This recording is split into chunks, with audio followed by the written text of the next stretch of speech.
Muy buenas noches. Seguimos en la fase 3 de la pandemia, donde se prevé aquí en México que ocurra el mayor número de contagios. Al día de hoy, las cifras oficiales son de 24.905 casos confirmados y 2.271 defunciones. Es por eso que en estos días, más que nunca, debemos de quedarnos en casa. Aún desconocemos la fecha exacta en que podremos retomar nuestras actividades y si habrá o no un nuevo rebrote.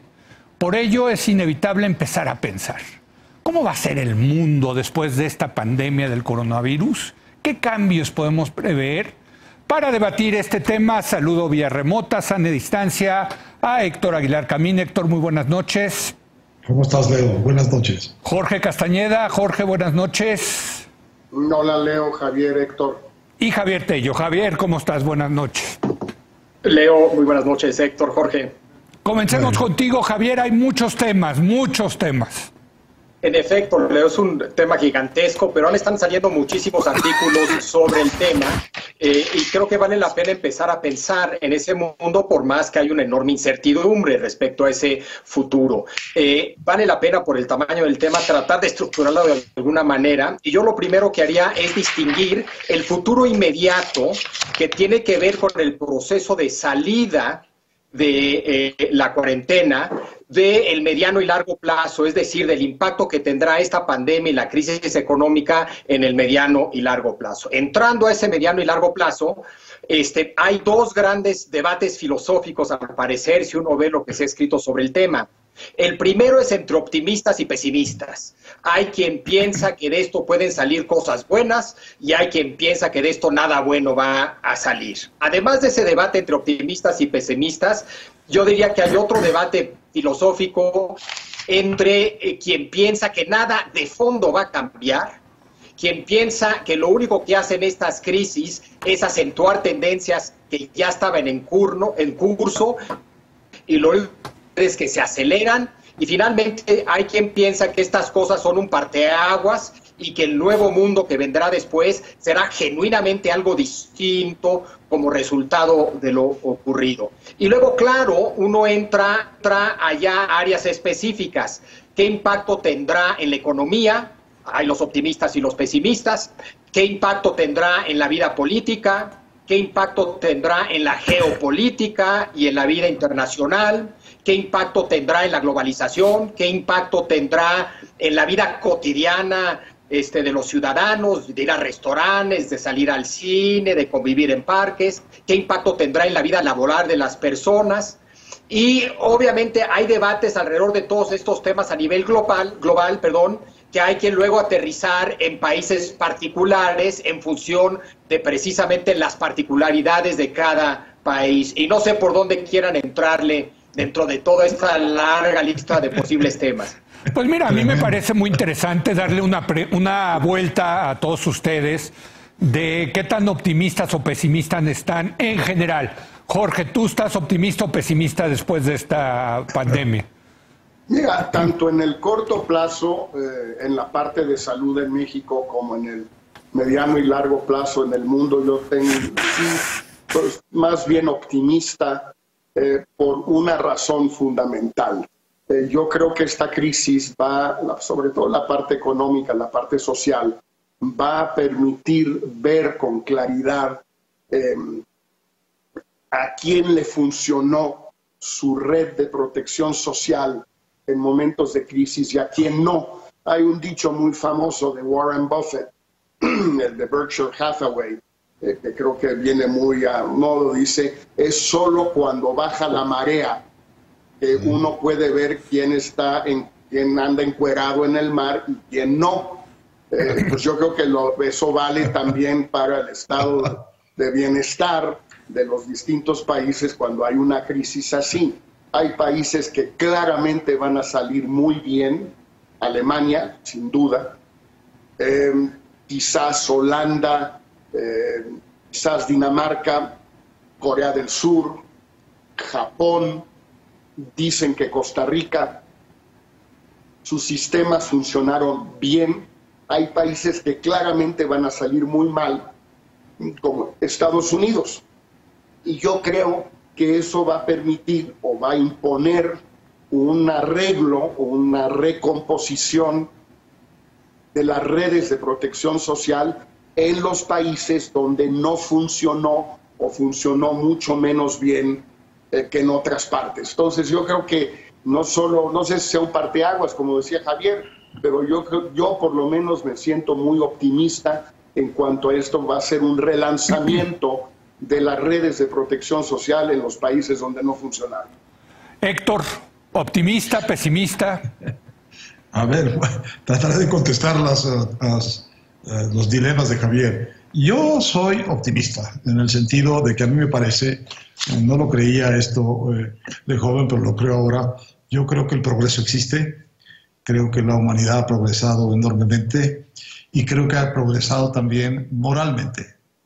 Esto no excluye el lado trágico de la historia, el hecho de que en un momento de aparente bienestar y de buenos resultados para la humanidad pueda aparecer una cosa tan terrible como apareció a principios del siglo XX, la Primera Guerra y su secuela, que fue la Segunda. No descarto el lado trágico de la historia, pero me parece que es comprobable estadísticamente que el hombre es mejor en todos los ámbitos. No todos los hombres, pero el promedio de la humanidad es mucho mejor. Creo que existe el progreso y creo que va a seguir existiendo. Todo va a cambiar, no solo se van a aceptar cosas que ya estaban. No todo va a cambiar, mucho va a ser la continuidad de lo que ya hay o de lo que está haciendo, pero la historia es el reino del azar, de la sorpresa y de la libertad. Por tanto, mucho va a cambiar y yo creo que para bien. Un mejor mundo, no, yo creo que un mejor mundo que haya que pasar unos pantanos. Javier, ¿tú estás optimista, pesimista? Yo tengo que decir que hay un tema que a mí en lo personal me trae muy preocupado y es, cada vez leo artículos que dicen que nos vamos a tener que confinar cada vez más, tener menos interacciones sociales. Eso en lo personal a mí no me gusta, me parece horrible. Voy a contestar rápidamente, hasta que aparezca la cura. Y esa cura va a aparecer indefectiblemente. Y en ese momento se acaba el problema del confinamiento. Sí, pero ahora dicen, pero y va a salir el otro virus, en fin, ¿no? No, sí, así. No, la historia sigue y todos nos morimos y cada generación de distintas cosas. Javier. Mira, yo soy de los que suele ver en general el vaso medio lleno. Me queda claro que es un tema de temperamento. En una de esas es pura sed, la que me hace ver el vaso medio lleno siempre. Pero sí lo veo en este caso un poco por las razones que señalaba Jorge. En términos generales, estas grandes crisis desnudan a toda sociedad, hacen muy evidentes sus debilidades, sus fortalezas, sus contradicciones, hacen evidentes sus valores, sus prioridades, y precisamente al verlos tan claramente, permiten repensar todas esas cosas. Sus fortalezas, hacerlas valer más, sus debilidades, enfrentarlas, en fin. Entonces yo creo que en términos generales sí veremos, creo yo, como decía, para usar la palabra de Héctor, progreso en muchas áreas. Eso no significa que soy optimista respecto a lo que va a suceder en todos los países. Obviamente habrá quien salga mejor y peor librado. Y precisamente algo que podemos esperar que pueda pasar es que si bien en general puede haber avance en temas de salud para mejor enfrentar futuras pandemias que te preocupan, Leo, o que se desarrolle más los estados de bienestar y se fortalezcan en varios países, etcétera, sí podemos ver países que simple y sencillamente no puedan enfrentar esta crisis y veamos estados fallidos o al borde de ser estados fallidos, más de esos estados, ¿no? Entonces me queda claro que si en general soy optimista, no niego que puede haber historias particulares más fuertes y trágicas. Jorge, uno de esos países, y tú ya lo mencionabas, que se está desnudando y se ve muy mal, es Estados Unidos. Bueno, yo creo que lo que sucedió, Leo, es que lo que mucha gente venía denunciando desde hace bastante tiempo, por lo menos en los últimos 10 años, digamos, en las elecciones de 2016, hace 4, de que la red de protección social de Estados Unidos ya no daba, todo el esfuerzo de Obama de crear un nuevo sistema de salud, que no lo pudo hacer, avanzó mucho, pero no lo suficiente. Todo lo que se ha dicho sobre las deficiencias del sistema de pensiones en Estados Unidos, de guarderías, de educación pública superior, de seguro para el desempleo, contra el desempleo, todo eso resultó ser muy deficiente en Estados Unidos comparado con Europa. El hecho de que hayan hecho un esfuerzo enorme los norteamericanos ahora, de, no sé, 15, 16 puntos del PIB, entregando una enorme cantidad de dinero, significa que, claro, lo pueden hacer por la riqueza y la fuerza del país, pero también significa que su sistema en tiempos normales no sirve. Al revés, podemos ver el caso de Alemania. Yo no sé, en la mente de López Obrador, si es un sistema neoliberal el que impera en Alemania. Es para mí incomprensible, nunca he entendido a qué se refiere cuando dice neoliberal. Pero digamos, si es un sistema neoliberal el alemán, pues no estamos viendo el fin del neoliberalismo ni su crisis, porque ha funcionado muy bien. Y si no es un sistema neoliberal, pues entonces lo que hay que hacer es tratar de emularlo al máximo. A ver, cosa que no Leo, estoy seguro que esté sucediendo en México hoy. Leo, pero no entremos a la discusión en los términos analfabetos ideológicamente y políticamente del presidente de México. Lo que hay en Alemania y en Europa es una socialdemocracia. No tiene nada que ver con el neoliberalismo en el sentido que lo dice el presidente de México. Usar la etiqueta neoliberal para etiquetar a Occidente, pues es otra manera de usar la brocha gorda para emparejarlo todo. No es así. En Alemania lo que existe es una socialdemocracia quizá la más equilibrada que ha existido en el mundo moderno. No tiene nada que ver con el neoliberalismo, ni con el conservadurismo, ni con las otras etiquetas que el presidente tira por las mañaneras. Y bueno, yo creo que no hay que recogerlas, porque no tiene ningún sentido discutir las cosas en esos términos. Pero a ver, a mí me parece interesante aquí el contraste entre Alemania y Estados Unidos, porque creo que en Alemania se pudo hacer ese sistema de las ruinas de la Segunda Guerra Mundial, de las ruinas del fascismo, de las ruinas del nazismo. Y se hizo un país con mucho consenso nacional, de una democracia liberal, con un sistema de economía social y también capitalista. ¿Sí? En Alemania, y luego en Inglaterra, y luego en Francia, y luego en Suecia, y luego en Suiza, y luego en toda Europa. Pero en Estados Unidos no. Estados Unidos es una vergüenza histórica de Estados Unidos. El ganador. Con esa capacidad de generar riqueza, haya sido incapaz de establecer un piso social alto para toda su sociedad. Sí, y es el ganador de la guerra, pero a lo mejor esta va a ser, vamos a ponerle entre comillas, la especie de Segunda Guerra Mundial para Estados Unidos, para tener un estado de bienestar de estas características. Javier, a mí me cuesta mucho trabajo pensarlo, conociendo las realidades de Estados Unidos, un país que está muy polarizado en este momento. Ese es el tema, Leo. Lo que acabas de decir ahorita, el tema clave es polarización.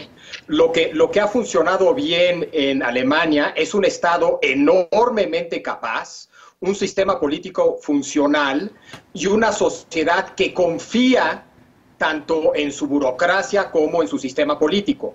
Y eso ha funcionado de maravilla para enfrentar la pandemia. Y lo vemos en otros países, no solo en Alemania. El problema que tiene Estados Unidos es un sistema político que ya venía desde hace un buen rato mostrando enormes carencias en cuanto a funcionalidad, ¿sí? Y la cosa empeora con la polarización. Y tristemente esta pandemia, que bien pudo haber provocado en su momento unidad en vez de polarización, o disminuido por lo menos la polarización, no lo ha hecho. Lo que ha sucedido es al contrario, es que esta pandemia ha incrementado la polarización o ha sido interpretada de manera polarizada. Entonces, yo no soy muy, aquí sí ya, en el caso particular de Estados Unidos, no soy particularmente optimista por la polarización, si bien coincido con la tesis que lleva ya un buen rato manejando Jorge, de que sí vemos un movimiento hacia la izquierda, digamos de la derecha, centro derecha, hacia la izquierda, centro izquierda, y creo que eso es algo positivo para Estados Unidos. Y creo que Biden representa eso, creo que el Partido Demócrata está tratando de encarnar esa visión y tienen buenas posibilidades de ganar. El problema va a ser si una vez que ganan en un país tan polarizado, con tantos pesos y contrapesos, lograr hacer algo. Y yo me atrevo a hacer otro pronóstico, si me permiten, que cuando termine esta crisis se hagan las cuentas, vamos a ver que entre la política fiscal y la política monetaria en Estados Unidos va a haber una mayor concentración del ingreso. Jorge. No sé, tal vez en el corto plazo, a la mera salida de la pandemia, Leo, pero yo sí pienso que la elección de noviembre y más allá de noviembre, lo que suceda el próximo par de años en Estados Unidos va a ir en la dirección que sugería Javier. Si gana Biden. Si gana Biden, yo desde luego creo que sí va a ganar y te sigo ofreciendo la apuesta, Leo. ¿Tú y cuándo? Yo, pues... Cuando el candidato, cuando iba a ser Bernie Sanders, le sacabas tú, ¿eh? Cuando iba a ser. Te dije que incluso así, pero ahorita tú le sacas. Pero en fin, lo que sí es un hecho es que con todo son tendencias más profundas, yo pienso, en Estados Unidos. El sistema de salud, yo creo que ha quedado muy en evidencia su carácter deficiente. El tema de las guarderías, ahorita que los niños no van a la escuela. El tema de a dónde, qué hacen las mamás con los niños, no hay qué hacer. No hay un sistema de guarderías universal y gratuito, no existe. Y podríamos hacer ¿por qué han tenido que complementar casi al 100% el seguro de desempleo? Pues porque el que tienen es muy insuficiente, no alcanza. Con $600 por semana, ahorita en Estados Unidos no puedes vivir decentemente. Entonces le están copeteando, como decía el clásico, otros 600. Pues ya $1,200 por semana, pues ya estamos hablando de $6,500 al mes y a las libras. Pero esto no es de cajón, es solo como resultado de la crisis. Ahora, han podido hacer eso porque se están endeudando como locos Estados Unidos, porque tiene esa capacidad, porque el mundo está dispuesto a financiarlos. Pero la colocación de bonos del Tesoro en las últimas semanas en Estados Unidos ha sido de 3 millones de dólares, Héctor. O sea, ellos se pueden endeudar, pero al final sí van a tener que tomar la decisión de cómo van a tener que pagar esto. Mira, una gran incógnita de la salida de la pandemia es cómo van a pagar los estados las deudas que han contraído, y Estados Unidos en particular, y si este pago de esa deuda va a tener consecuencias disruptivas económicamente del tipo que conocemos, ¿no? Primero, lo que estamos viendo, una deflación, una falta de movimiento económico, y luego quizá una inflación por una demanda que no encuentra los productos necesarios que necesita. Entonces, pero yo creo que tiene razón Jorge, digamos, en la tendencia de que si no es con esta crisis que Estados Unidos se pone las pilas y diseña una estrategia de protección social, de seguridad social, que finalmente acabará siendo ejemplar o modelo para muchas otras, desde luego para América Latina. Ojalá y esto suceda. Si no es con esta crisis, no sé con cuál puede darse ese viraje que de alguna manera, Javier, venza a la polarización, porque la evidencia que han tenido de las fallas y de la desprotección, y al final una cosa que les importa mucho a ellos, del costo que no estaba previsto de toda esta desprotección, que va para estos momentos por los 16 puntos del PIB de déficit, son los puntos que dejó López Portillo de déficit. Bueno, si no es en este momento histórico de trauma, de evidencia de sus carencias, que hacen unos pasitos, no digo una gran transformación, unos pasitos hacia el modelo alemán, para decirlo con toda claridad, pues no sé cuándo lo van a hacer. Bueno, tengo que hacer una pausa. Hay muchos temas que hablar. A mí me parece también fascinante qué va a pasar con el capitalismo, con este sistema económico llamado capitalismo. Pero regresamos en un momento más en nuestra mesa de los lunes.